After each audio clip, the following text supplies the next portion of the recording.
The government is shut down in the United States and the economic impacts are going to be enormous. Hey everyone, it's Spencer Hakimian and I'm going to bring you a brief edition of what this government shutdown means for you and your money. First and foremost, BLS and commerce data is going to be turned off for the time being. That means jobs reports, inflation reports, data on earnings, data on wages. None of that will be coming out. 80% of the staff at the Labor Department and at the Commerce Department are currently furloughed as long as the government is shut down. The only agency that is more affected by a government shutdown than Labor and Commerce is the EPA, the Environmental Protection Agency, where 90% of workers are temporarily furloughed. That is a huge amount. Now, just when we want to talk about in sheer numbers of people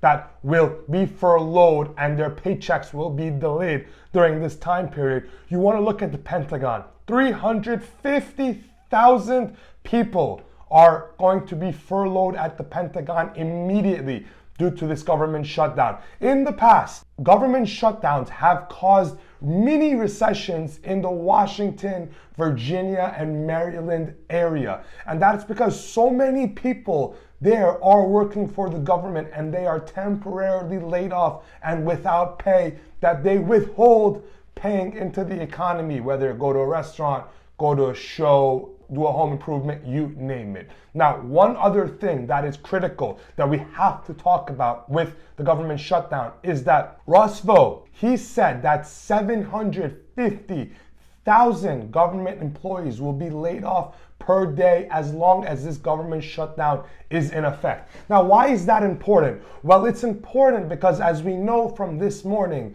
the private sector is in a rough spot. Jobs are outright being lost. ADP confirmed it. For the month of September, 50,000 private sector jobs were lost. And for the month of August, it was also downwardly revised so that jobs were lost. And now you combine that with a private sector that is laying off 750,000 people per day. And you are going to have a rough job market for the time being. 2/3 of our economy is consumer spending. Consumer spending is financed via people's wages from their jobs. No jobs, no spending. No spending, recession. So pay attention here because things may get a lot worse for the overall economy. Thank you.